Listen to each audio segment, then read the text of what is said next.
Chapter 41. You are listening at novelfull.audio.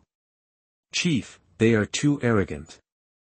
I request to fight, a 6th grade mixed blood little snake named Victor said indignantly behind Shaw. Shaw turned around and stared at him. Alice, who was standing side by side with Victor, said in a cold voice.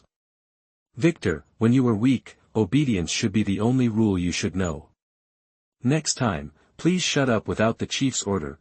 Shaw looked at Alice with appreciation, then turned back to continue watching the little lions who were looking down at him on the table and making weird movements to provoke him, especially the twins, who were still madly testing the edge of death. Hey, Shaw, how about coming up to dance? I can also pretend to be a girl. Huh, George, your idea is simply genius. Shaw chuckled, then took out his wand, pinched the red handle with 2 fingers, tapped the end with his thumb and waved it elegantly. A gorgeous throne with blue water and purple electric light slowly formed. After Shaw stepped on it, a huge water python appeared under the throne again. The water python dragged the throne up and slowly rose into the air, directly surpassing the height of the students jumping on the long table. Shaw was looking down from above, with unparalleled power and a cold voice. Gryffindor is known for its bravery. I have seen it today, but your bravery can only be called reckless and ignorant of life and death. Shaw's gorgeous spell really scared a lot of little lions. These guys who only care about food and not fighting finally remembered the glorious record of Shaw overthrowing the snake court on the train. Seeing Shaw staring at them with ill intentions, the twins shrank their necks and hid behind the crowd, and Kenneth Toller, a 7th grade student who led the riot, was furious. Sure, don't think you can blame us just because you have the authorization of the dean. We have already signed a petition. You won't be proud for long. Percy stood up and said seriously. Kenneth, step back and listen to Shaw's announcement of the new rules. Kenneth pointed at Percy's nose and cursed. You Gryffindor traitor, Gryffindor will never yield to Slytherin. Shaw looked down at the other party and said lightly. You mean you don't accept it? Kenneth looked up at Shaw and swung his fist into the air. Don't think you can scare me with these tricks. Even if I am not your opponent, I still have teammates. If I fall, there are thousands of me charging at you. Shaw rubbed his nose. Why did he feel like a villain? He didn't continue to look at Kenneth, but glanced at the others, and said domineeringly. Who else is dissatisfied? Stand up together. The little lions below looked at each other, and finally more than a dozen brave ones stood up. We are dissatisfied. We are brave warriors. We will never surrender to you.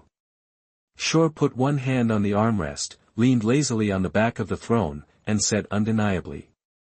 Very good, courage is commendable, but in this world, strength is still the key. Please take out your wands. A dozen little lions swallowed their saliva.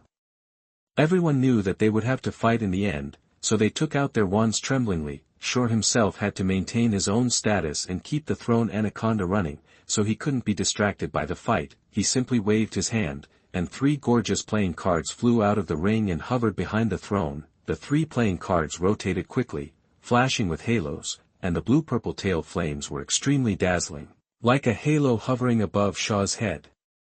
Combined with the huge and ferocious anaconda and the gorgeous and magnificent throne, at this moment, Shaw really had the charm of a god appearing in the world. The dozen little lions who had just mustered up great courage almost had weak legs. They were reckless, but not stupid, Kenneth yelled. Sure, you don't have martial ethics, and you still use alchemical props. Shaw said disdainfully. You are too naive. There is no such thing as fairness on the battlefield. After saying that, he waved his hand like waving away a fly. The poker cards shone brightly, and 3 thick water pythons jumped out of the halo with huge water splashes, rushing towards the dozen little lions with great momentum. Since Kenneth and the others dared to stand up, it means that they still have some confidence in their combat effectiveness. Although they are a little timid now, they cannot be afraid when the battle starts. And they all use their own magic spells. Petrified. Flames are blazing. Armor protects. Some are responsible for building defensive shields, and some use magic spells to attack water pythons. Hua la la. The blue and red spells hit the water python, and although they caused splashes of water, they still couldn't stop the water python's blatant attack. 3 water pythons hit the blue shield, causing ripples on the shield. Boom boom boom. Seeing 5 or 6 armor shields broken one after another, Kenneth turned around and shouted for help to the people who were watching. "Why are you standing there like an idiot? Come and help." He also quickly raised a universal protection. This defensive spell is not like the armor spell, which is a single-shot defensive spell, but a long-lasting spell that can be defended by multiple people. It is very difficult to learn, so Kenneth is still quite capable. No wonder he dared to take the lead in making trouble. 5 or 6 little lions immediately stood up to help input magic power, but they still had a hard time resisting. These are 3 water pythons. At the beginning, 1 water python made 7 or 8 senior snakes suffer. The little lion suddenly remembered something and shouted quickly. "Pay attention to the water under your feet, and those who can transform spells can build a platform for me." Well, this is the experience of learning from Slytherin's blood in the last train brawl. Shaw smiled as he saw the battle was at a stalemate. He was not a gentleman, so he waved his hand back. "Go." Alice and Shaw gradually developed a tacit understanding and naturally knew what to do. He took out his wand and pointed it diagonally towards the sky, saying to the other little snakes, "Chief, follow me and charge wherever the tip of the wand points." The 9 little snakes immediately became excited. Even the 4 girls put aside their reserved elegance and their faces flushed with excitement. The 10 little snakes rushed forward to the front of the throne and fired spells one after another. "Disarm you." "Tear apart." 10 colorful spells followed the gaps between the water pythons and hit the blue shield. Bang, bang, bang.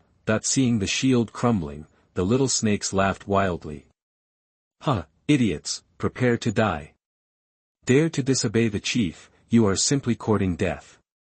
The other little lions who were originally worried about their own academy, seeing the other side so arrogant, 2 people in the crowd secretly took out their wands. All petrified. Front teeth are like sticks.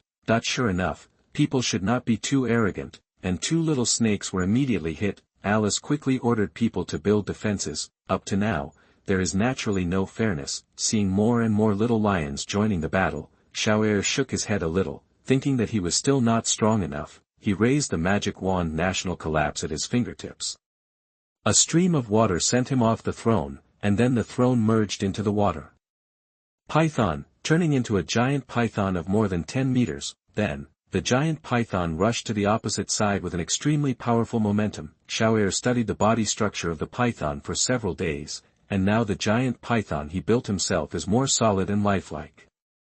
The giant water python opened its mouth and bit the shield with its sharp fangs carrying electric arcs. The blue light of the blue shield that was protected by the whole shield was shaking violently and was about to fall. Kenneth was sweating profusely. He wanted to ask for support again, but the next moment, the shield was hit by the giant water python's tail again, and with the help of the other 3 water pythons, it was broken. The shield was broken into pieces, and the magic fragments were blown away by the wind. Coincidentally, the other 3 smaller water pythons also ran out of magic power and automatically decomposed into a large pool of water. The giant water python was like a dragon returning to the sea, sweeping quickly and constantly rolling up the little lions participating in the battle. Xiaoer did not deliberately filter out the thunder element, so. Ah, ah, ah. Gurgle, gurgle. The students in the giant python all had convulsions on their limbs, their hair stood upside down, their speech was unclear, and they were also poured with a lot of water. It was miserable. Shaw stood out from the crowd, and 10 little snakes stood behind him with their heads held high and their chests puffed out. Shaw tapped his wand lightly on the palm of his left hand. Although he didn't have a throne to decorate this time, he gave people a stronger sense of oppression. He said coldly to the dumbfounded students. "Now, I'm going to announce the future rules of Gryffindor. Who disobeys and who opposes, the dividing line of all evil. P.S. There are a lot of words, so I won't write them in the author's words. 100,000 words. If you think the book is good, please support it by clicking on the bookshelf and urging for more updates, and give 5-star praise and small gifts to let Jun Tong know that you have been accompanying him all the time, so that he has more motivation to write. Also, the protagonist is a king, not a gay. He just likes to tease the arrogant brother. There is no heroine, and the protagonist is beautiful alone, the secondary CP is GGAD. If you want to see other people's secondary CPs, please leave a message. Jun Tong is very easy to talk to. If it does not affect the outline, I will add it as appropriate. Thank you for reading, love you all. Chapter 42. You are listening at novelfull.audio. Ron didn't want to see Shaw showing off, so he dragged Seamus to stay in the dormitory with him. Crouching Dragon and Phoenix were practicing spells quietly at this moment, ready to show those who look down on them that I am also a genius. Bang! Well, Seamus was blown into an afro again. Ron looked at his blackened clothes and swallowed his saliva. Seamus murmured after spewing a mouthful of black smoke. How about we still recite it the way Miss Know-It-All taught us? Wingardium Leviosa. Ron was still worried about his ragged robes becoming more torn, and when he heard Seamus' words, he immediately said with red eyes. No, that big front tooth is in cahoots with Shaw. We have to prove that we can do it without them. Seamus pouted. Ron was too stubborn, and Dean was so angry that he didn't play with them anymore. If it weren't for the fact that the explosions he made were always likely to harm innocent people, he would also have no friends. Otherwise, I wouldn't be struggling with Ron here.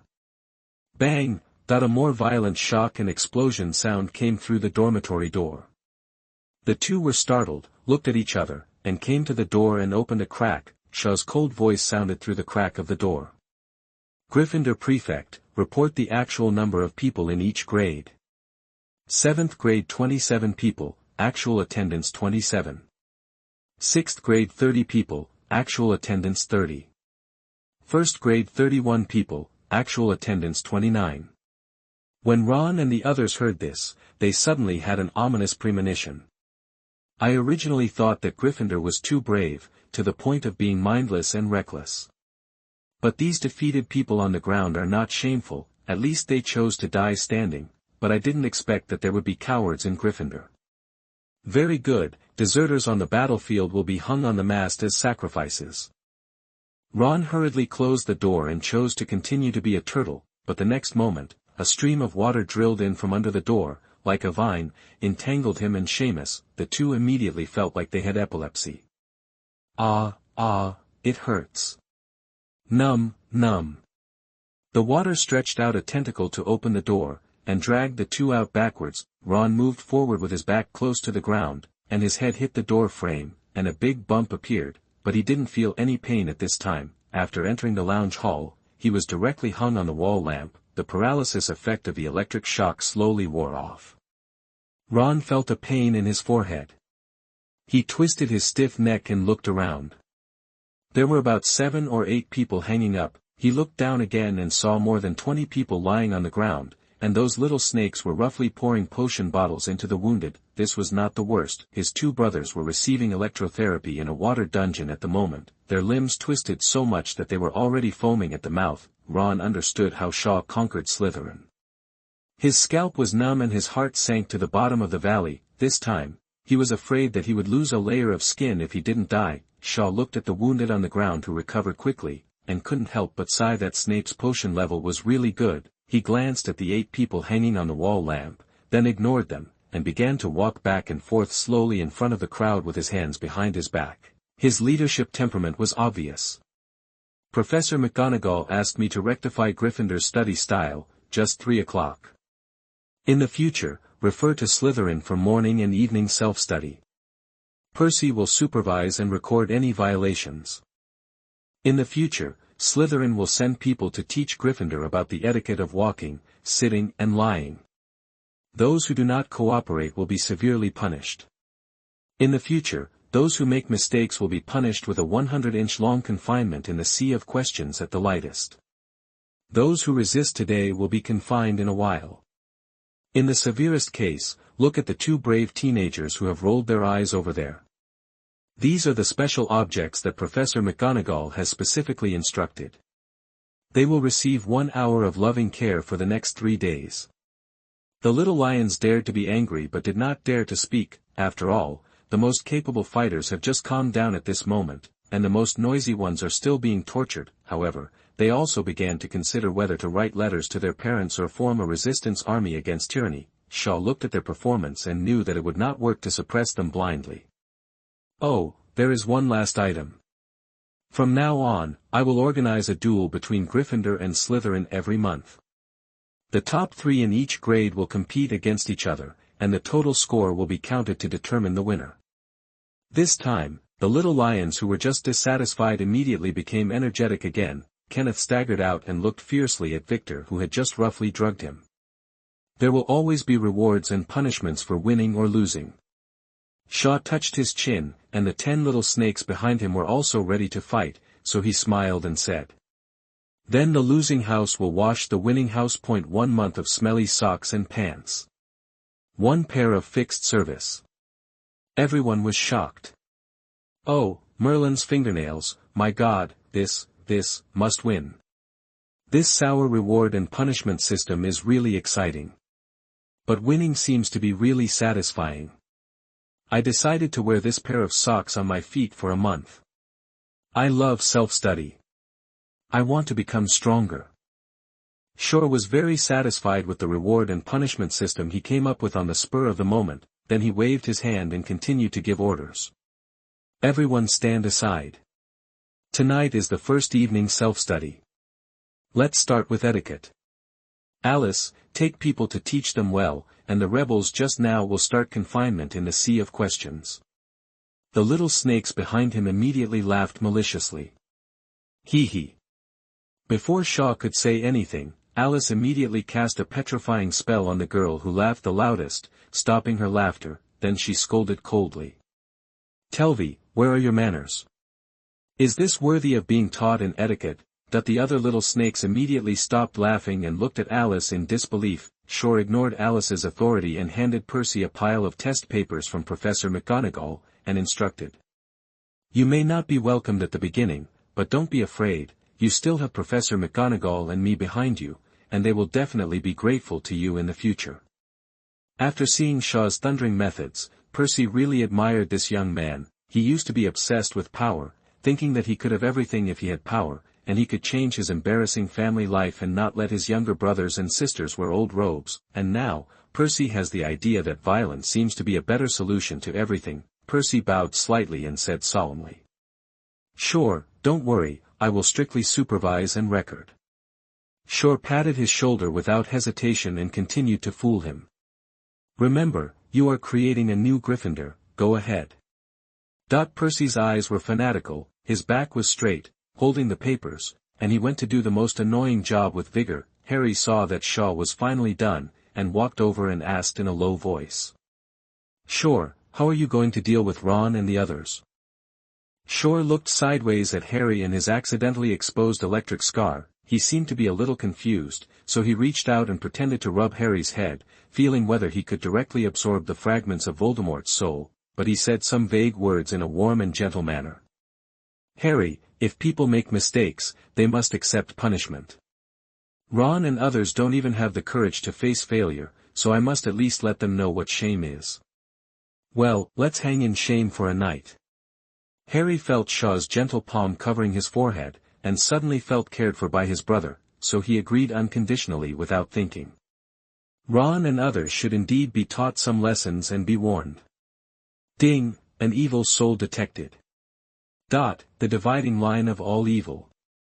Small Theodore. Shaw was wearing a moonlit nightgown, meditating in the dormitory, looking as ethereal as a fairy. Draco suddenly ran in a panic and fell on the end of Shaw's bed. Draco looked up at Shaw and said anxiously, "It's bad, Shaw, Slytherin has lost a lot of points for some reason.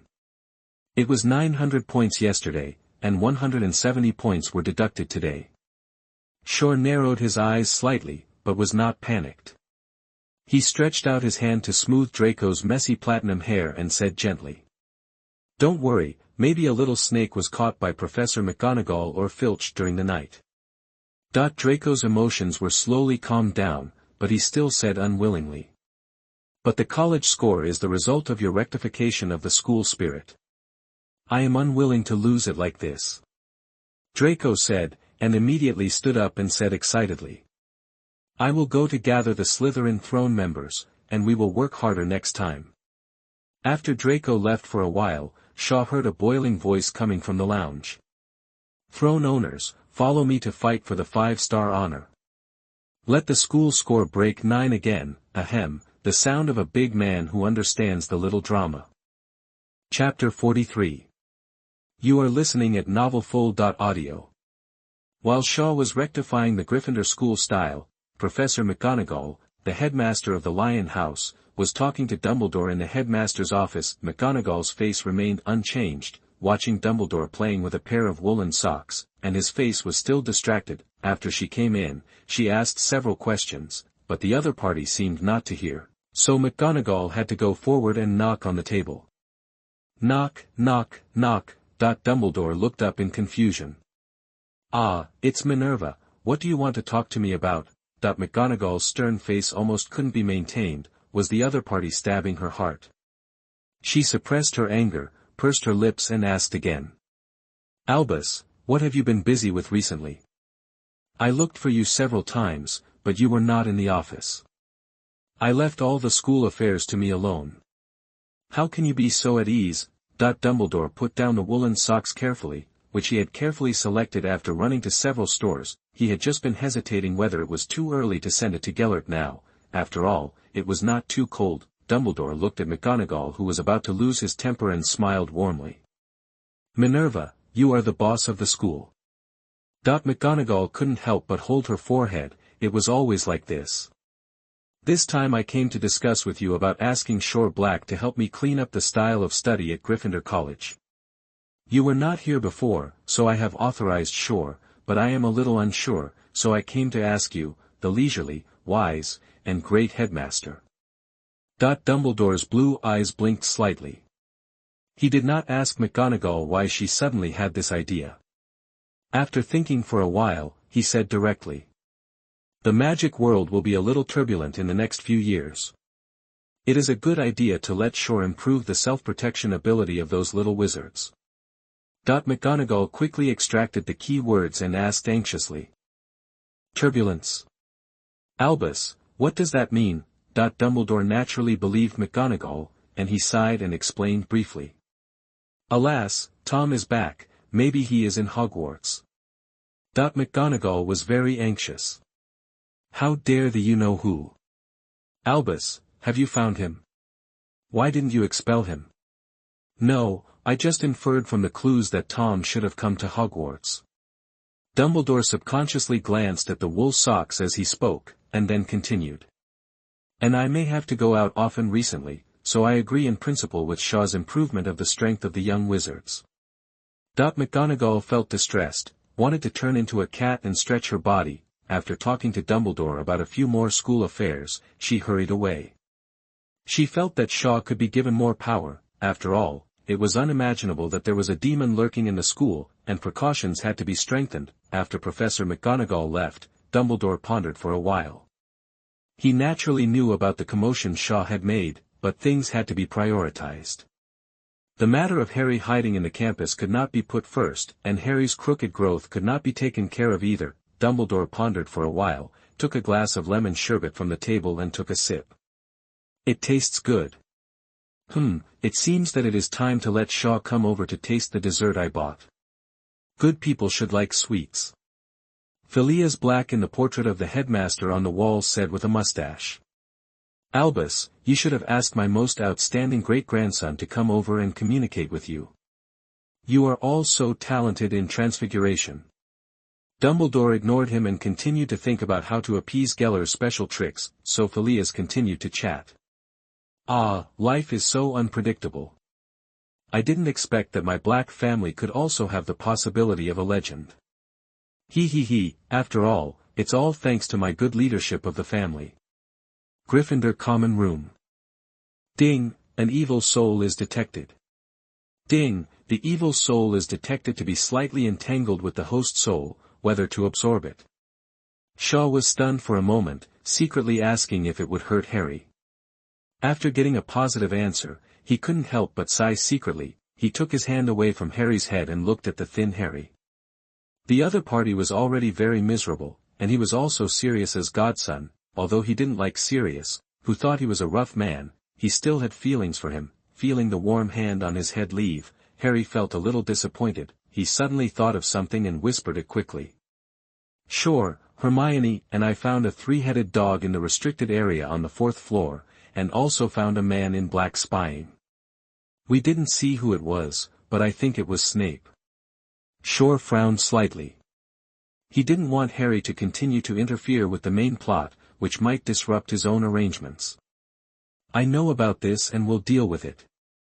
Don't ask about it again in the future." "Why?" "I also know what is guarding under the three-headed dog. It's the treasure that Hagrid brought out from Gringotts. I can help you keep an eye on it." Sure looked at Harry with an eager face. Alas, good words are always unsatisfactory. Then he could only say something heartbreaking and waved his hand to interrupt him. "Harry. There is an old man next door to my house who lived to be 108 years old. Do you know why?" Harry was full of question marks. "Ah. Why?" Sure said coldly with a straight face. "Because he never meddles in other people's business and never does things beyond his ability.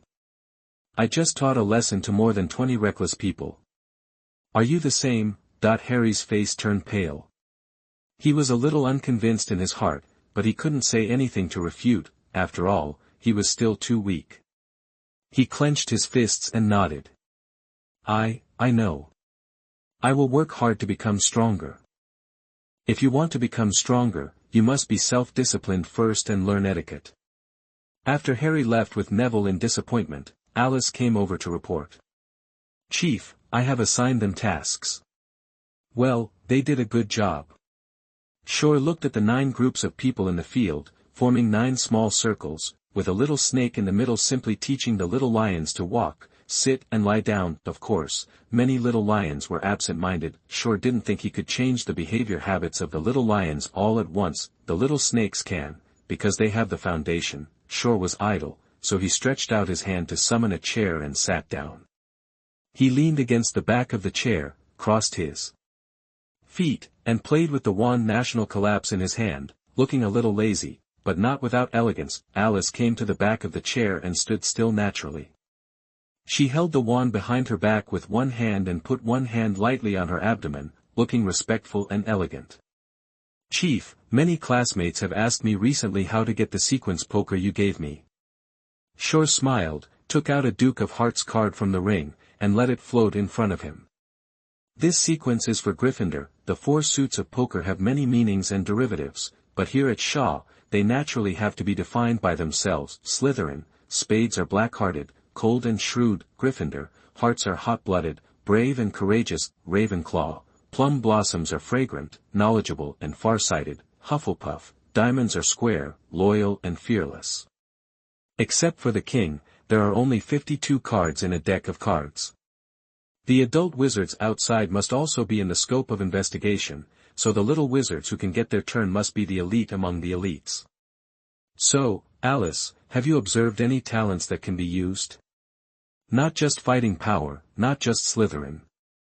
Chapter 44. You are listening at novelfull.audio. Alice was stunned for a moment, but soon understood what Shaw meant.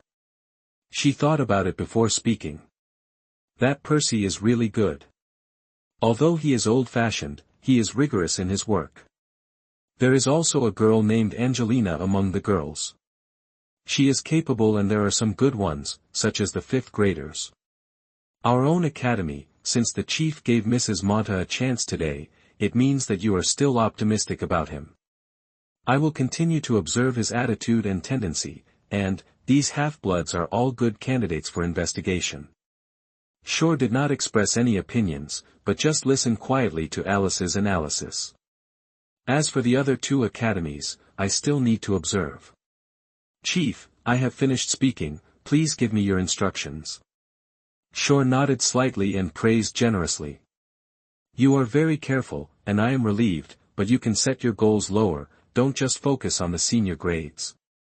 After all, our goals are more ambitious and we need talents who will continue to move forward." "Yes, Chief." The time soon came to 8 o'clock. Shaw looked at the rows of little lions who had already walked with some manners.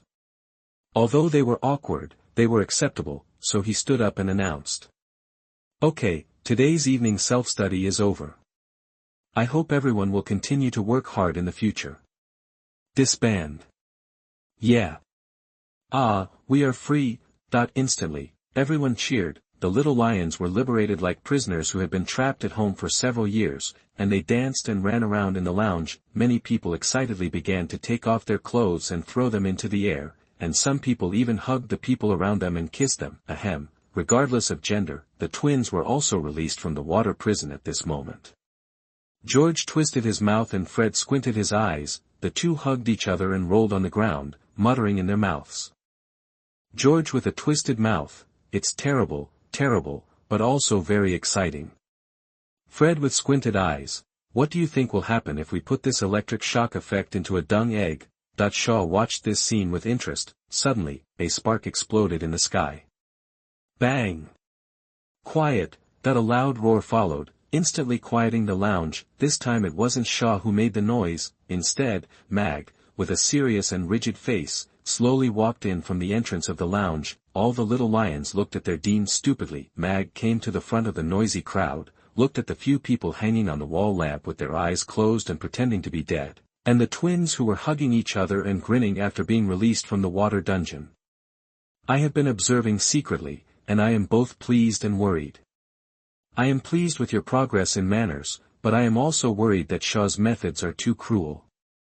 Mag said, somewhat hating him for not fighting. But you showed your true colors just after the disbandment.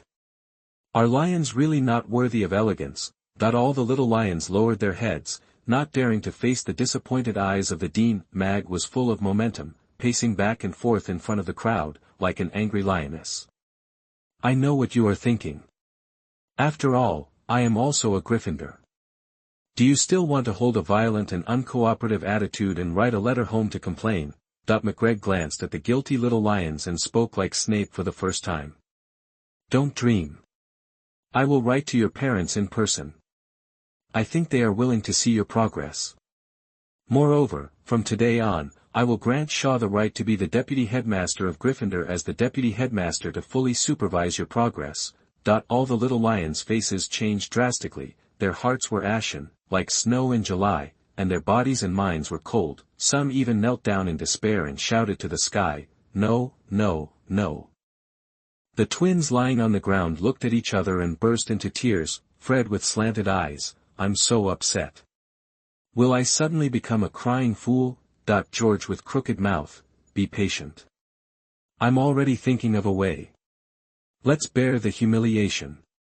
Fred with slanted eyes, yes, yes, before a person is destroyed, let him swell up first. Shaw ignored the very troubled Professor McGonagall and came out of Gryffindor with a puzzled face. The other 10 little snakes also looked at their chief in surprise. They secretly sighed that the chief is the chief, always unexpected, and Professor McGonagall can support him unconditionally. When everyone passed by the 4th floor, they also met Quirrell. The other party handed Shaw a notebook and left in a hurry without saying anything. To show his loyalty, Victor had a lot of ideas and said, Alice, you said that since the chief can be the vice-dean of Gryffindor, is it possible for him to be the professor of dark magic? Alice also thought about it seriously and shook her head. It's true that I can't learn anything from Quirrell's defense against the dark arts class, but this class is cursed, so forget it. Victor, the chief is so powerful, how could he be afraid of curses? Shore turned his head and looked at Victor. Did this guy want to harm him? Unfortunately, he could not find any evidence. After all, the other party was too sincere. He had to change the subject and said with a hint of meaning. Don't underestimate Quirrell. You can't judge a person by his appearance. Surprises are always hidden around him. The little snakes were thoughtful. The chief must have a deep meaning when he said that. Everyone returned to the Slytherin lounge and dispersed. As soon as Shaw entered the door, he saw Draco sitting on the bed with a tangled expression. Goyle and Crabbe were nowhere to be found. He stepped forward and patted Draco on the shoulder. Draco, what's wrong? Draco was startled, and when he saw it was Shaw, his eyes dodged. No, nothing. The child really couldn't hide his expression. Shaw stared at Draco with burning eyes. Draco was very uncomfortable being looked at, and finally gritted his teeth and said. Just now Theodore asked me to teach him spells. I refused. Shore suddenly realized that Theodore was his fanatic fan. Why not? You are willing to teach even Goyle and Crabbe. Draco clenched his fists. I have known him since childhood, and I know that his thoughts are very dangerous, and... Draco talked for a long time, but couldn't explain it, but Shaw didn't have the patience to play dumb with a child, and Theodore was his fanatic fan, so he had to treat him preferentially, so he waved his hand. Go call Theodore over, I will ask him in person. Draco's face turned pale instantly, he opened his mouth, but couldn't say anything for a long time, and finally he could only stand up helplessly and stagger to call for someone. Shaw shook his head, too lazy to guess the strange thoughts of this little kid, and took out the notebook that Quirrell had just given him and started reading it, to see what else this guy is going to do, but within a few minutes, he frowned and took a breath. Hiss, Voldemort is really willing to spend money. It's not that the Black family doesn't have books about the Fiendfire curse, but the threshold of this dark magic is relatively high, and you have to learn the equally high threshold of the end of all curses first, otherwise, learning the Fiendfire curse at random will only lead to self-destruction. For example, a certain idiot who burned down the Room of Requirement, well, with his talent for white magic. The end of all curses is too advanced, and the content of Voldemort's notebook directly transcends the limitation of the end of all curses and has a way to control the Fiendfire from the root. Without waiting for Shaw to continue reading, Draco brought Theodore not with a constipated look on his face. Chapter 45. You are listening at novelfull.audio. On the way back from Gryffindor, Shaw asked Alice about Theodore's general situation. How should I put it? He felt quite sympathetic towards this fanatic. This was a tragic existence similar to Sirius, who had a very bad family of origin, so he was very rebellious. His sister Gloria was very similar to Regulus. Both of them were unsuccessful heirs of the same generation, so they had to bear the expectations of their crazy elders. Sirius chose to betray his family regardless of everything, while Theodore chose to lock himself in his own world. Shaw looked up at the pale and thin Theodore, who was a little sick, with a very lonely temperament and a hidden madness between his eyebrows. Facing Shaw's gaze, Theodore tried his best to straighten his back, took out his wand and pointed it at the sky and shouted. Hello, Chief, your most loyal believer, Theodore pays tribute to you. Sure enough, the more lonely people are, the more fanatical and loyal they are after they have faith. Draco's eyes widened. He had warned the other party not to talk nonsense before coming. Theodore was so shameless that he stabbed him in the back and stole his lines in advance. If it weren't for the shame of such words, he would have said it long ago. Shaw didn't mean to laugh. He nodded and didn't ask about his miserable life. He asked directly. Theodore, tell me what you want. Theodore's expression was fierce. Even with his pale handsome face, he looked very vicious. My father joined the Death Eaters without lofty ideals. He just enjoyed killing people. I vowed early on to kill all such people and overthrow this disgusting and dirty world. Shaw frowned. People like Theodore have the potential to be crazy. A very useful knife can easily scratch your hand. Just now you said you are my most loyal believer. What can you do for me? Theodore said firmly. Everything. Shaw snorted coldly, and the heart-piercing words came out again. I asked you to kill your father, do you dare? Theodore's eyes twitched when asked, and Shaw asked out the thoughts in his heart. Of course, this thought is similar to the self-destructive tendency that ordinary people occasionally have. Living under the oppression of that crazy father for a long time, it is normal to have emotions similar to patricide, but after struggling for a while, Theodore lowered his head and shook it hard, his voice hoarse. Chief, I can't do it, I disappoint you. Shore stood up, but smiled very warmly, and covered Theodore's head with his palm. I'm not disappointed. Okay, I accept your loyalty. Theodore immediately turned from guilty to happy, half knelt on the ground. Thank you, Chief. I heard that you have a good talent for potions. What can you do? It's okay, I like to treat small animals, so I have a little research, and I can make commonly used therapeutic potions, compound decoctions, etc. Shore nodded slightly. A good talent, can be cultivated. In the future, the other party's father will be secretly killed or arrested and imprisoned. The Not family, which has a good influence, will basically be in control, so he took out Snape's textbook, copied it into two, and gave one to Theodore. This is a modification of the potion textbook by a potion master in his early years. Before the magic of the copy disappears, copy down the notes. There are also some black magic on it. You and Draco will study together. It is strictly forbidden to spread it. Theodore respectfully took the copied textbook and asked in confusion. Oh. Chief, you don't object to using black magic, Shore said patiently. It is the human heart that kills people, and you blame the knife in your hand. Theodore fell into a brief contemplation, and then nodded. I understand. After Theodore left happily, Shaw smiled and clicked on the system to take a look. The third level faith value has 2 points, and it is only 8 points away from the third level lottery, which can definitely give a magical skill. After 2 days of tossing and turning, the level 1 faith value is more than 2,000, and the level 2 faith value is also 91 points, just a little bit away from the second level lottery. On the side, Draco, who had been patient for a long time, stuttered. Sure, you just acted so ruthless. Why did you ask Theodore if he dared to kill his father? Is this your way of being filial? You are not going to let me. Don't think about it, you have a good father. Shore waved his hand to interrupt Draco's wild thoughts. He was not killing his father, but he was still a little disappointed with Draco. He took care of him so much, but he didn't contribute a little fanatical faith value to himself. Then his eyes showed a gleam of light. Did he just act very ruthless? He took out the phoenix tail feathers and rubbed them in his hands, and whispered a whisper that others could not hear. Only ruthlessness can be great, and affection can be used. For the throne of mine, only I need to be great.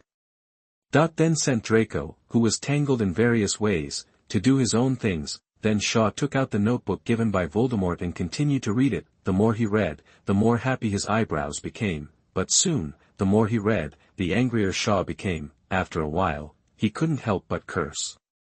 Voldemort, you are a scatterbrain. Caen Wong. Saturday, a holiday. The atmosphere on campus today is unusually weird, especially the little eagles and badgers, who always feel that they have walked into the wrong campus. It was agreed that everyone would play bad together, and it was agreed that your childhood and my childhood would be equally happy. Slytherin is fine, but why are Gryffindors rolling up? On holidays, the library is crowded with people, leaving the studious little eagle with nowhere to go. In the corridors, the strange walking posture and weird but warm politeness of the little lions almost made the badgers think that the other party was possessed by a female ghost. In the hall, behind every lion cub that came and went, there was a beautiful lady holding a small notebook and recording something. On the dining table, the lively scene of the lion court eating together was gone. And several lion cubs even bit their tongues accidentally. George with a crooked mouth was one of those who always bit his tongue, and he couldn't help but sigh. This life is unbearable. Fred looked around with a squinting eye, and when he saw that the supervisors arranged by Angelina didn't look at them, he whispered. I have asked members of the Anti-Tyranny Alliance to go to Hogsmeade to buy conductive and insulating materials. George with a crooked mouth was immediately shocked. As long as we can find a way to restrain lightning, we can overthrow the dark rule of the great devil Shaw. Not far from the two, Harry was eating chicken legs in small bites. His ears moved, and he hesitated in his heart. Should I go tell on the spies? But I'm from Gryffindor after all. Oh, it's so difficult. Just then, Draco came over with a pale, lonely boy, and 2 useless men. Harry, have you finished eating? We should go to the abandoned classroom to receive spell training from Shaw. Harry nodded, finished the chicken leg, calmly wiped his mouth with a napkin, turned his head and looked at Ravenclaw. Hey, where's Hermione? She said she would go to the abandoned classroom today. Draco's eyes flashed with dissatisfaction. I don't know what Shaw is thinking. He actually asked you to let Hermione be an assistant. He went to decorate the classroom with Hermione half an hour ago. Harry naturally saw Draco's contempt and dissatisfaction, and could only respond with oh. He felt helpless. His two good friends looked down on each other. What could he do? Let's go, Shaw said. There is a surprise today. Chapter 46. You are listening at novelfull.audio. After watching the thrilling World Cup final, I was so excited that I couldn't sleep, so I wrote a chapter overnight to celebrate. Messi YYDS, Austria, Nurmengard. The luxurious study was filled with a strong sweet fragrance. You could always get some sweets and sweet drinks within reach. Grindelwald didn't eat much, but it didn't stop him from always having them, and he asked people to change them every day to ensure the best taste of the sweets. At this time, Grindelwald sat behind the sandalwood desk, holding a letter and reading it seriously.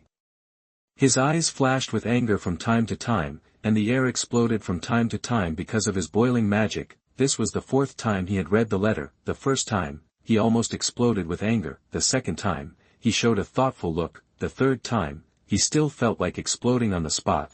To Mr. Pearl Rouge, dear, I am very happy to receive your letter again. Last time you mentioned the wizard war that Grindelwald started. I have a different opinion. In a word, Grindelwald, he is nothing. This guy is so shameless to call himself a legend, isn't he? I have heard a great man from the East say about revolution, and I regard it as the truth. If you want to accomplish something, then make your companions more and your enemies less. And Grindelwald, apart from making himself full of enemies and proving that he is a useless Dark Lord, can he still do something? Everyone says he is good at bewitching, so why not bewitching Dumbledore? If he can't bewitch, he can't beat him, then why not capture his wife and relatives and hold them hostage? If he doesn't agree to join the conspiracy, kill them. Even if this doesn't work, if you can't threaten, then cheat, pretend to be defeated, pretend to be a strange plan, pretend to be stupid, etc. Anyway, there are more tricks than difficulties. What about the Dark Lord? He is not a conspirator at all. He is rubbish. Good people are actually easier to deal with than bad people. Good people have many weaknesses and concerns. Therefore, Grindelwald's failure is simply a disgrace to the bad title of Dark Lord. Grindelwald always promotes all kinds of lofty ideals, but apart from bewitching those brainless idiots who eat ideals, he is also a fart, who will work with you if you don't give benefits. How much is the ideal worth? How many kilograms of rice can it be worth? If it were me, I would directly shout the slogan "Fight pure blood and divide the land," and I guarantee that 90% of wizards will follow me. Oh, the criticism is too extreme and off the topic. Please don't blame me, old man. Regarding the issue of treating muggles, my views are roughly 3 points. Start integrating wizards from top to bottom in the muggle world, absorb muggle technology into magic, and manipulate public opinion to slowly pave the way for the existence of wizards. Of course, the process will be more complicated and difficult. The most difficult part is to unify the views of wizards and break the law of confidentiality. Regarding the elements, I have to thank the old man. I just happen to have a suitable wand. Alas, it is a pity that lightning spells are hard to find, and I am just a poor student with no connections. By the way, I have to tell you a piece of news secretly. Voldemort seems to be back, and our headmaster's hair has turned white with worry, and I just happen to be able to help him share some of the burden, but the headmaster was too stingy and just gave me a chicken feather to send me away. Tribute to your dear friend Sure Black. Grindelwald almost couldn't suppress the anger in his eyes after reading it for the 4th time. He even crushed a corner of the letter, but a qualified superior would not be affected by emotions in his judgment. Although he was very angry, he felt that what Shore said made sense. He was in prison for 50 years, so he naturally reflected all the time. He took several deep breaths to suppress his anger. Fortunately, he still had some self-restraint and did not think of rushing to Hogwarts to kill Shaw. Grindelwald calmed down and began to write a reply with gritted teeth, and he had to criticize himself with Shaw from a third-person perspective. How could he justify this? The first generation of the Dark Lord actually felt a little wronged. After writing the letter, he called Abernethy again. Is there any progress on the Phoenix? Abernethy looked embarrassed, with sweat on his forehead. He had thought the problem was simple before. There are indeed more than 1 or 2 phoenixes, and the saints have also found traces of wild phoenixes, but how to catch them is a difficult problem. The phoenix can teleport, cannot be killed, and can heal itself, so its combat power is directly poor. otherwise it is perfect, but it is really difficult to catch. The Saints have mobilized a lot of manpower and resources, but they didn't even catch a hare, but Abernathy knew that his master was a man who only cared about the results and not the process. Grindelwald looked slightly unhappy when he saw his subordinate's expressions. He had long been dissatisfied with the frequency of his communication with Shaw. This little guy, really made Grindelwald want to teach him. He was eager to pass on his skills to him so that he could realize his unfulfilled ideals that he had just been scolded, so he was still angry, but before Grindelwald could vent his anger by scolding his men, a spark exploded in the air, and Dumbledore's figure slowly emerged. Grindelwald immediately restrained his displeasure and pointed to the envelope on the table to Abernathy. As usual, send the spell along. Abernathy secretly said he was lucky, took the envelope and turned around and left quickly. He made up his mind that if it didn't work, he would go and catch the Phoenix mascot of the New Zealand Quidditch team. Dumbledore looked at Abernathy leaving with the letter, and a thought flashed through his mind, but Grindelwald interrupted his thinking. Albus, you're here. Grindelwald greeted him enthusiastically and called for various desserts. These are the sweets I bought from all over the world. This is baklava, this is tiramisu, and by the way, you must try this. It's called tanghulu in the East. It's sour and sweet and pretty good. Dumbledore's eyes were complicated. He hummed and took the tanghulu handed by Grindelwald and took a bite. It was indeed sweet and sour, and he understood Gellert's metaphor. Dumbledore, feeling a little guilty, quickly took out a pair of wool socks with body temperature from his arms. Gellert, this is my gift to you. Although it's summer now, as long as you don't wear it outside to bask in the sun, it should still be very comfortable. Grindelwald's face froze, his enthusiastic look became a little more serious, and he said slowly in a self-deprecating manner. You don't believe I will keep my promise. I'm old and have been here for many years. The hard life in prison has also broken my body. How can I have the energy to go out? Besides, I have long been eliminated by the times. My knowledge may not be as good as that of the first-year students in your school. Dumbledore looked at Grindelwald with pleading eyes. Gellert, the magic world really can't stand the tossing. I really don't have the energy to play dumb with you now. Promise me, okay? Grindelwald saw Albus like this and suddenly thought of what Shaw mentioned in the letter, and couldn't help but smile warmly. Okay, as long as you put on my socks by hand, I will never leave the tower. Grindelwald said, and put his feet on the table, looking like he was waiting to be served. Glad to serve you. Dumbledore didn't mean to be shy or embarrassed. He walked to the sandalwood table and stretched out his hand to gently remove Grindelwald's shoes and socks, but when he saw Grindelwald's skinny and shrunken feet, his hands couldn't help but tremble, and tears gradually appeared in his eyes, feelings of self-blame lingered in his heart, and a string in his heart almost broke. Chapter 47. You are listening at novelfull.audio. Grindelwald felt a hot teardrop dripping on his feet. He felt sorry for Dumbledore and quickly comforted him. Albus, put them on for me. I'm old and my body is not good. I still feel cold in the summer. You are so thoughtful to give me wool socks. As long as you like it, I will install a fireplace for you later. Dumbledore quickly calmed down, put the wool socks on the table, and first used his gentle hands to warm Grindelwald's cold feet, and then began to put on the socks. Grindelwald was really happy. Albus, I suddenly thought of a story. In ancient times, there was a general in a certain country. He had a wife who loved each other, but the general had to fight for the country and could not be together for many years. After the First World War, the general returned with serious injuries and half of his body was paralyzed.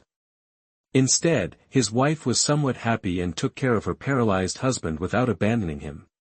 But his wife gradually aged and could not take good care of the general. So the two decided to adopt a son. The wife wanted someone to see them off to the end of their lives, but the general wanted his son to inherit his wish and fight for the country. The adopted son is very promising. He not only fulfilled his filial piety to the two elders, but also fulfilled the general's dream. Albus, what do you think about me adopting an adopted son? Dumbledore did not interrupt and listened to Grindelwald's story quietly. His eyes once again regained their wisdom and ruthlessness. Dumbledore sighed, stretched out his hand to smooth Grindelwald's wrinkled trouser legs, and said sincerely. Gellert, there is no need to adopt a child. When I finish some things, I will grow old with you. This is my greatest compensation to you. Grindelwald smiled and did not continue to talk about this matter. He invited Dumbledore to eat some sweets. Especially candied haws, and advised Dumbledore to eat more. The two began to chat, and Dumbledore told Grindelwald some interesting stories about the last Quidditch World Cup, happily telling how his favorite Argentina team won with difficulty, and the loser was still honorable, how the strongest Seeker Simmel turned the tide. An hour later, Dumbledore said goodbye and left, with a flash of fire. He returned to the principal's office of Hogwarts. After Dumbledore sat down, he closed his eyes and thought about things. Subconsciously, he took a chocolate candy from the cockroach pile on the table and put it in his mouth to chew. After eating more than 10 cockroach chocolates, he finally figured out the details and metaphors of what he had just said to Gellert. He wrote 2 notes, one to Babajid, the vice president of the International Confederation of Wizards. He asked him to investigate the movements of the Saints of the Witch Party, including the information of the letters to Nurmengard, and to see if they were collecting information about the genius little wizard. One was for Shaw to come to the principal's office, with a password attached. Dumbledore called Fawkes and asked him to deliver the letter. Time went back to half an hour ago. In an abandoned classroom of Hogwarts, many students were standing in groups of 3 or 2. Hermione and Alice moved a table to the door and asked the students who came to register the spell information they mastered. Shaw stood by the window and seemed to be quietly watching the scenery, but in fact he was drawing a lottery in the system. Shaw only realized just now that his white magic reserves and level were a bit shabby, and he might not be qualified to teach students. Water Prison and Flock of Birds are not popular. Black magic cannot be taught. Except for the armor and levitation spells, his other general white spells may not be as good as those of other senior students. Fortunately, the first level faith value is still more than 2,000, and the second level faith value has finally reached more than 120 points after the fermentation of last night's events, so we can still count on these 3 draws to make up for it. Otherwise, the boast will explode again. Ding, congratulations to the host for getting 1 skill point. Ding, congratulations to the host for getting the 3rd level disarming spell. Since the host knows the 2nd level disarming spell, the proficiency is superimposed, and it is now the 4th level disarming spell. Ding, congratulations to the host for getting the 5th level soul-sucking spell.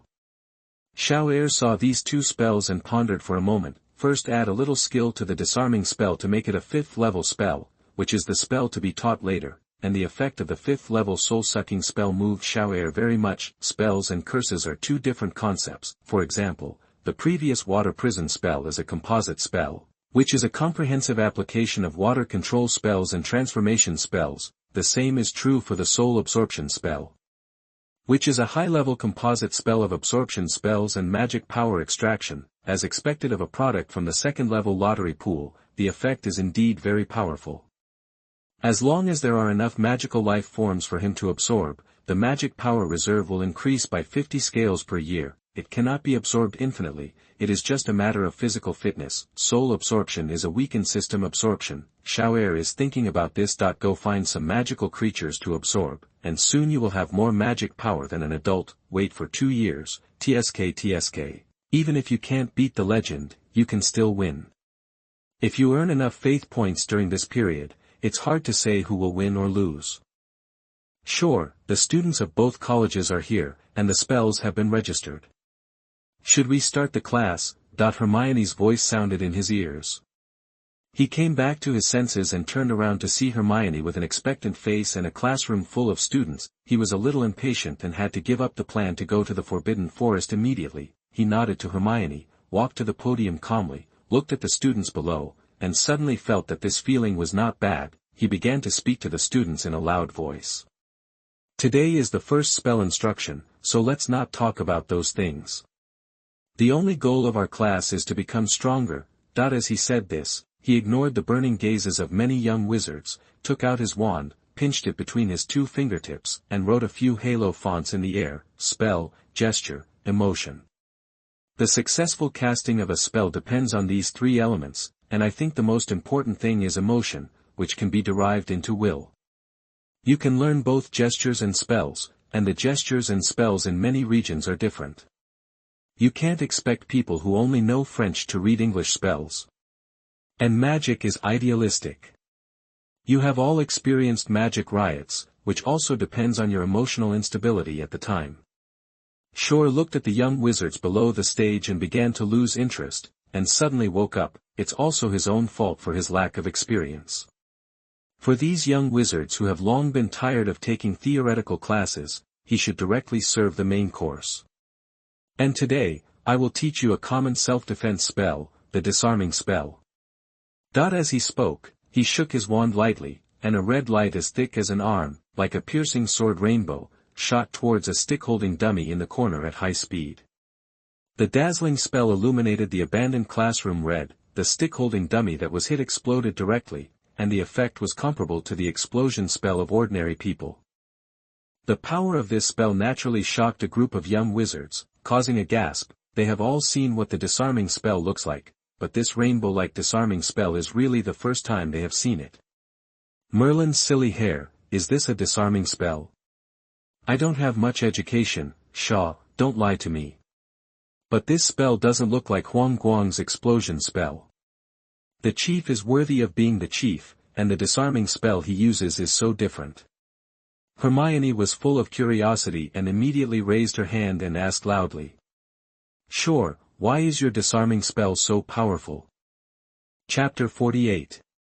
You are listening at novelfull.audio. In fact, Shaw was also shocked just now.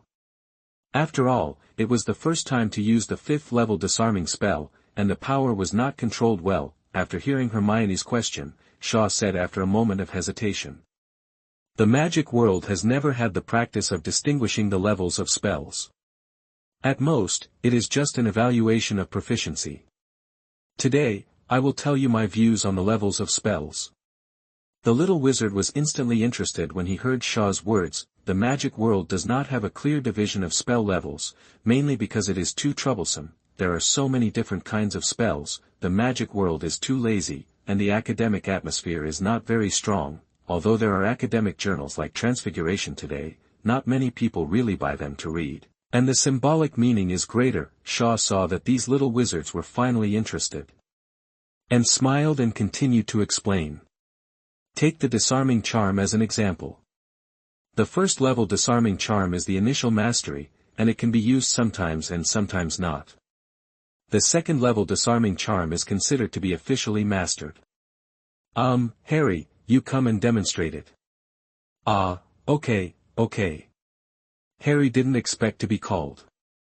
He looked around and saw Draco's face full of jealousy and loss, and his hair was drooping. Harry was a little embarrassed, but he was slightly happy in his heart. He quickly cheered himself up and walked forward a few steps, and confidently cast a spell at another dummy holding a stick in the corner. Expelliarmus. His holly wand immediately emitted a red light as thick as a chopstick.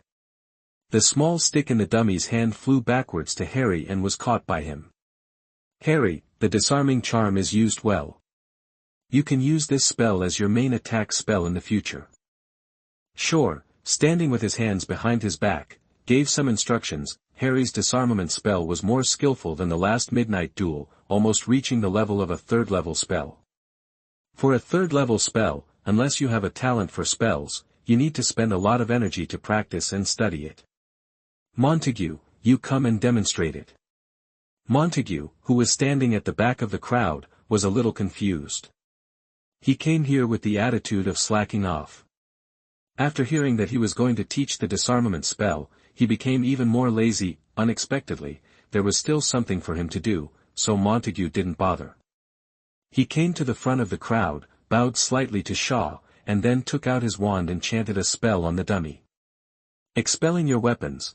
Montague's disarmament spell. The red light was obviously much stronger than Harry's, about the thickness of a thumb, and the ordinary small wooden stick hit was almost broken while flying backwards. Shaw nodded slightly. Not bad power, you just stay aside and help me teach others later. Montague bowed slightly again and stood aside. He couldn't refuse Shaw's order anymore. Shaw looked at the expectant eyes of the little wizards and smiled. For the 4th level spell, to reach this level, it probably requires the guidance of a master, a lot of effort and some magical talent. This level of spell can already be cast silently and can also affect the trajectory of the spell, like this. Shaw did not chant the spell, but directly shook the wand on his fingertips. The red light, which was thicker than the thumb, not only made an arc, but also smashed the wooden stick into pieces when it shot directly at a dummy, and even the dummy's body was hit with spider web-like cracks. The little wizards took a breath again, so powerful. Monta, who had just demonstrated the disarming spell, also had a gleam in his eyes. For the 5th level spell, it can be cast silently and without a wand, and can also slightly shape the spell. If you want to learn it, it is not something that ordinary people can do. This is still far from you, I will just demonstrate it to you first. After Shaw said this, he put the wand behind his back, stretched out the hand without the wand, and fired at full power. A wrist-thick rainbow sword flashing with dazzling red light shot out from the fingertips, with a gorgeous red and blue flame tail, drawing an arc and directly blasting a dummy to pieces. The rainbow sword's power did not decrease, and then hit the thick wall behind the dummy. Bang! Bang! Two loud noises sounded in succession, and the whole classroom shook, and everyone's jaws almost dropped to the ground. They looked through the dummy fragments and saw a big hole in the wall, and dense spider web cracks radiated from the hole to the surroundings. Those senior students, including Monta, Alice and others, had hot eyes. At this moment, they wanted to worship Shaw as their teacher immediately. This was too strong. Sometimes it's like this. Although Shaw's use of the water prison technique is more spectacular, no one can do it, so there is no horizontal comparison. They only know that Shaw is very strong, but the disarming spell is a spell that almost everyone in the senior grades can do. Now I know that this spell can be played like this. With such a powerful force, it is naturally very interesting. The twins hiding in the crowd couldn't help but swallow their saliva. George, it seems, maybe even if we can defend against electricity, we can't do anything to the big devil. Fred, how about disbanding the Anti-Tyranny Alliance right here? Go and admit your mistake to Shaw. As soon as the twins finished their weak words, their beloved brother Ron immediately objected loudly. No. Shaw must have weaknesses. The twins immediately moved away from their silly brother because there were many unfriendly looks from the vicinity. George, we don't know this guy, you can do whatever you want. Fred, yes, I am the dog of Vice Dean Shaw. Absolutely loyal. Ron also realized at this time that his voice was too loud just now, but since he was hung up all night, he and Shaw have been irreconcilable, so he really couldn't help it. Looking at the 7 or 8 little snakes and 3 or 4 little lions gathered together, he pitifully asked his 2 brothers for help. George, Fred, I am your brother. After the magic show just now, many young wizards admired Shaw even more. Ron had angered everyone. Shore on the stage naturally noticed the abnormality in the crowd and said in a cold voice. Enough, now, everyone is divided into 7 teams according to age, and the 7th-year students will teach the disarming spell. Everyone was shocked, and the crowd surrounding Ron also dispersed, and hurriedly began to look for teams, leaving only Ron with a bruised face and a blank look. Hermione, who had been in front of the crowd, gritted her teeth and raised her hand while asking. Sure, is there a 6th level spell above the 5th level spell? Her question made all the young wizards stop moving, and they all turned their heads to look at Shaw expectantly. Shore touched his nose guiltily. Of course there is. This time it was Harry who asked. What is it like? Is the power terrifying? Shore didn't know how to answer for a moment. He also wanted to know, but he couldn't weaken the aura of the boss, so how could he continue to pretend to be profound? Fortunately, at this moment, a fire exploded above his head, and a phoenix emerged from it. The phoenix circled above Shaw's head, dropped a note, and then disappeared again with a flash of fire. Very cool. Shore grabbed the note and glanced at it. His heart sank. The old bee was finally going to treat him to tea. He still kept a calm face and waved the note to the little wizards. The principal is looking for me, I have to leave. As for what you want to see the 6th level spell, if 10 people reach the level of the 4th level spell, I will not only prepare mysterious gifts for these 10 people, but also demonstrate the 6th level spell to you. otherwise, it will be too much of a blow to you. Shore's empty promises did inspire the young wizards to work harder. He instructed Alice, Montague, Percy, and Hermione to organize the follow-up teaching. He patted his butt and left. He sighed in his heart that it felt good to be a hands-off boss. He went to learn more from Dumbledore, the old senior. Chapter 49. You are listening at novelfull.audio. Cockroach Pile. Shore appeared on the 8th floor, read the password, went up the spiral staircase, and came to the principal's office. Shore paused, his expression became a little more solemn. This meeting might determine many subsequent directions. Before that, he had made some preparations and had a lot of mental notes. If things were not in time, he even brought up the matter of Voldemort parasitizing Quirrell's brain to distract Dumbledore's attention. "Child, don't stand there stupidly, come in." The door opened automatically, and Dumbledore's kind voice came. Shore restrained his expression, brushed off the non-existent dust on his shoulders, and stepped in calmly. "Oh, praise Merlin, the most outstanding descendant of the Black family." Dumbledore sat peacefully in his office chair, and after turning Felia's in the portrait on the wall into a mute with a wave of his hand, he stretched out his hand to signal. "Shore, please sit down." Shore looked up at the portrait. The man who looked like his great-grandfather looked thin and mean. At this moment, he was full of anger and his mustache was trembling. He tried not to laugh, but he also relaxed and bowed politely to greet Dumbledore. "Hello, Headmaster." Dumbledore continued to wave happily. "Don't stand there stupidly. Sit down and try my new dessert, lemon sherbet. There are sugar and drinks. Try them all." Dumbledore didn't wait for Shaw to agree or not. He jumped to Shaw's table with an empty cup and a plate of sugar. As soon as Shaw sat down, he saw the empty cup being slowly filled with orange drink, and he felt a toothache. "Headmaster, half a cup is enough first." Shore quickly used his levitation spell to stop the dessert pot that was pouring drinks. Dumbledore's kind eyes flashed a gleam of light, and he didn't compete with Shaw for the control of the dessert pot, but just said regretfully, "Sweets always bring people a sense of happiness.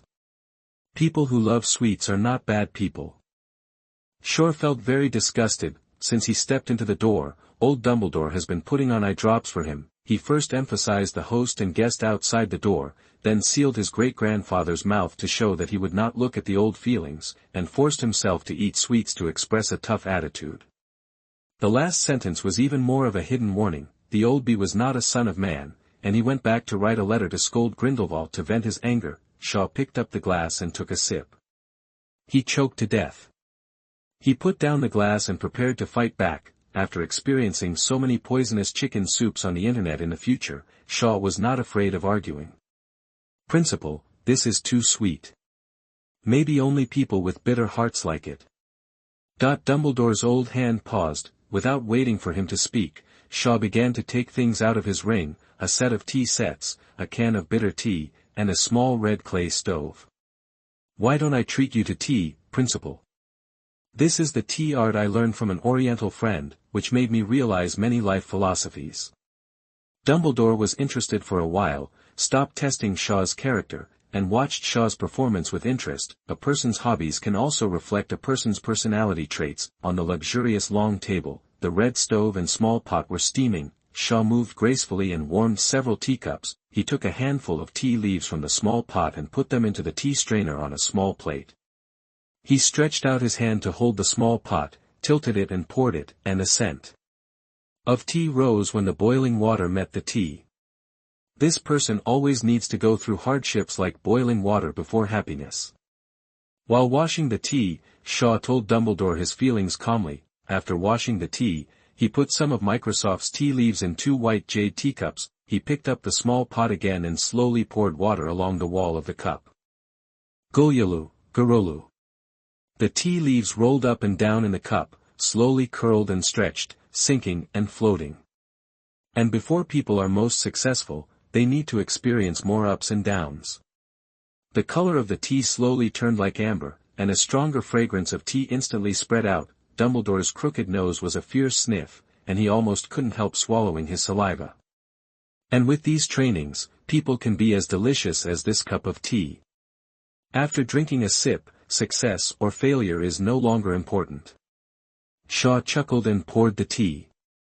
After putting down the small pot, he flicked his finger on the white jade teacup. The teacup dragged the water mist and slid in front of Dumbledore.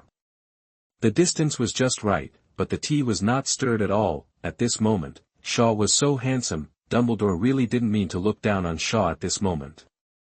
This tea art demonstration explained a lot of things: elegant, steady, eloquent, and scheming. He picked up the white jade teacup, looked at the orange-yellow clear tea inside, took a sip, and frowned. Shaw said at the right time. The tea leaves are bitter at first, but they can be sweet after a while. The principal needs to experience it more. When the relationship did not develop into a sharp confrontation, Dumbledore was a person who was willing to accept good advice. He took another sip of tea, and then closed his eyes to experience it. After a while, he opened his eyes, and his mouth was filled with endless sweetness. Unlike the sweet feeling of eating sugar, Dumbledore's brows relaxed, and he smacked his lips and said, "Good tea art, and good bitter tea, which is more memorable than British black tea." Shaw was also sipping tea from a cup at this moment, and put down the cup after taking a sip. "Principal, you can't just recommend sweets to me this time." Dumbledore's old face was embarrassed. After all, his dessert theory was beaten to pieces by the little guy. Although he was suspicious of Shaw's young age, why did he understand these principles that adults might not understand? Although there is no sign of Shaw turning evil for the time being, it seems that I still have to learn more about Shaw's life in the Muggle world over the years. Or is it really as Gellert said, when people get old, their knowledge is not as good as that of first-year students? However, when people get old, there are still some advantages, that is, thick skin, he said with a smile. "I heard from the two deans that you did a good job, but I have a doubt. Slytherin pays attention to elegance and decency, but you require Gryffindor to do the same. Will that make them lose their proper qualities?" Shaw smiled, then refilled Dumbledore's cup of tea, and talked freely with a slightly mischievous tone. "Headmaster, when the founders created Hogwarts, they didn't know that Gryffindor would become a concentration camp for reckless people, and Slytherin would be full of selfish people.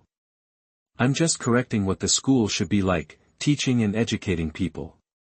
Gryffindor can be brave, but not impulsive. They must learn to restrain themselves. It's always right to learn more rules. Oh. Speaking of which, this should be your responsibility as the headmaster." Dumbledore looked surprised, but it was not because he was accused of negligence in his duties as the headmaster. His blue eyes kept looking at Shaw, and many comparisons flashed through his mind, like Voldemort. No, Voldemort's mind was too dark and stubborn, and he was not as eloquent as Shaw, and he only knew one thing to do until he died, like Gellert. No, Gellert was not as frank as Shaw, and Gellert preferred to be straightforward. It seems that except for not liking sweets, Shaw is a bit like himself when he was young. They always like to use lofty words and actions to cover up some unknown purposes. Chapter 50. You are listening at novelfull.audio. Shaw looked at the old bee who was fooled by him, and was secretly proud of himself. He ignored Dumbledore who was lost in thought, put away the tea set, and stood up to the portrait of Phileas. Seeing Phileas pointing at his mouth with a beard and eyes, Shaw signaled Shaw to remove the curse for him. Shaw smiled, but did not do it. The other party was just a painting. His mouth was notoriously stinky. If he really wanted to remove it, he would probably be scolded so much that his head hurt. Shaw really didn't want to perform a show of filial piety in front of Dumbledore. Great-grandfather, hello, great-grandfather, goodbye. Phileas. After saying hello, it was estimated that Dumbledore would have to think about how to deal with his own affairs for a long time. Shaw was too lazy to accompany him and walked out directly. As soon as he went out, Dumbledore's voice came out again. Are there any clues about other Horcruxes? Shaw walked without looking back, saying lightly. Soon, I can probably prepare a satisfactory Christmas surprise for the principal. After leaving the principal's office, Shaw strolled in the corridor. He just said that he would give Dumbledore a Christmas surprise, but it was not the Ravenclaw diadem. He had not yet studied the diadem, so he would not let it go, and the so-called surprise was really a surprise, that is, to tell Dumbledore directly that Harry was a Horcrux. From the previous Life movie and the original book, before the 3rd grade, Dumbledore only thought that Harry and Voldemort were connected because that night, Voldemort transferred part of his magic power to Harry before his death. In the end, it was Harry and Voldemort who communicated in dreams, which made Dumbledore confirm the fact that Harry was a Horcrux. Now, Dumbledore, there is a surprise for Christmas. Sure did not return to the abandoned classroom. It was good to have a tool person to use.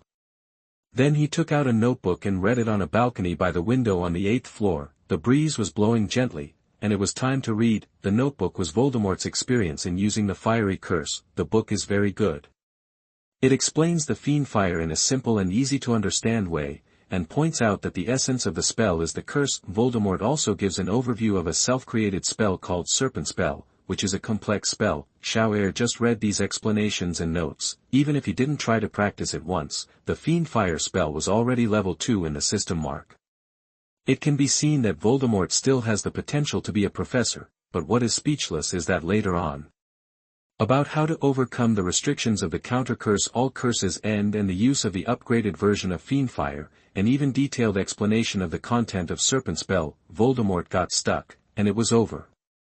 Shower was naturally furious at first, but he also swore that he would never ask for help from Voldemort. Humph, he can find the super easy to talk Grindelwald. Deduction for those who understand, isn't the blue gas stove also very fragrant, super gorgeous, powerful, and can distinguish between loyalty and treachery? In the morning, Shaw read the notebook over and over again several times, absorbing everything he could. He also carefully recorded the puzzled parts, so that he could find fans to solve the puzzles later, and gradually fooled into the magical skill of the gas stove. The sun gradually came to the top, and suddenly, Shaw saw a silver-white transparent figure flashing in his peripheral vision. It seemed to be Mrs. Grey. He quickly put away the notebook and chased after her quickly, but when he turned the corner, he saw Mrs. Grey disappear into a wall and disappeared. Alas, the female ghost's wall-penetrating skill is simply a bug. Shaw was a little annoyed after failing to find someone, but he could only return to the Slytherin lounge in disappointment. In the common room, he saw many little snakes who had returned. Some were studying, and some were practicing the disarming spell in the newly opened spell training room next to it. Even those pure bloods who did not obey him did not slack off, although they knew that these people were still unwilling to give up secretly and seemed to be doing something. However, Shaw was quite satisfied with the overall atmosphere. He walked through the lounge with his hands behind his back, and the little snakes stood up and saluted him respectfully. He nodded one by one, and paid attention to the names of a few little snakes with admiration in their eyes. When he returned to the dormitory, he was about to summon Kresh to bring him some food, but he saw Draco sitting on the bed with a distracted look on his face. Goyle and Crabbe had just seen him in the spell training room. Shaw brought a chair and sat down in front of Draco, who was in a daze. "Tell me, what are you entangled about? You look bad." Draco also came back to his senses at this moment. Facing Shaw, who was so close, he felt a little embarrassed. He didn't dare to look into Shaw's deep eyes, and turned his head away and muttered, "Nothing, maybe I didn't sleep well last night." Shaw snorted coldly. "Look at me, Draco. You always say that you are my best friend and follower, but why do I see you?" "Did you see confusion in him?" Draco lowered his head in shame, his platinum hair all drooped down, and his innate arrogance disappeared. "I'm sorry, Shaw, I. Shaw couldn't help but shake his head in disappointment. This broken kid was too twisted, so he interrupted directly. "Did your smooth father put pressure on you?" Draco nodded, his voice hoarse. "Yes, my father said that I learned bad things and forgot the glory and ideals of the Malfoy family. He also said that he would send me to Durmstrang next year, away from you, a pure blood traitor." Shaw's eyes flashed with doubt. Lucius shouldn't be like this. Shouldn't he bet on both sides? I thought of a possibility in my mind. Have other elite pure-blood wizards received similar letters from home? Draco still nodded. Well, basically all of them. Shaw suddenly realized that Lucius was just following the crowd. Shaw stretched out his wand, lifted up Draco's pointed chin with the tip of the wand, looked into Draco's eyes and asked, "Then what are you hesitating about?" Are you worried about not being able to resist the arrangement of your parents? Or do you have no confidence in me? Draco trembled, feeling that Shaw was so scary at the moment, with cold eyes that almost wanted to eat people. He was so scared that he quickly said what he was thinking in one breath. I am not entangled, and I don't want to transfer schools. I just blame myself for not being as determined as Theodore. Speaking of this, Draco's expression was quite distorted and annoyed. He knocked the wand off his chin and shouted with tears. After Theodore saw the letter from Old Knot, he burned the letter directly, and said disdainfully that even if his family didn't support him to go to school, he would follow you to beg for food. As for me, I hesitated for a long time before deciding not to listen to my father. I only blame myself for not having the courage. I look down on myself. Shaw put away his wand, and his cold expression softened a little. He spoke gently to Draco, who was a little tearful. Draco, people have different personalities. Your Malfoy family has never produced a determined person. You don't have to compare with Theodore. Your role is different from his. Well, don't think too much about it. Shaw wanted to say something about the advantages of the Malfoy family, but he really couldn't think of it, so he didn't say anything more afterwards. He didn't have the heart to eat, patted Draco's shoulder, and stood up again to walk out. It seemed that the plan had to be accelerated, then start from the Forbidden Forest and continue to strengthen your strength. Before leaving, Shaw pondered for a moment. It was not fun at all when the Drag King was decadent, so he turned around and comforted Draco. Don't worry about it, be yourself, everything will get better after Christmas.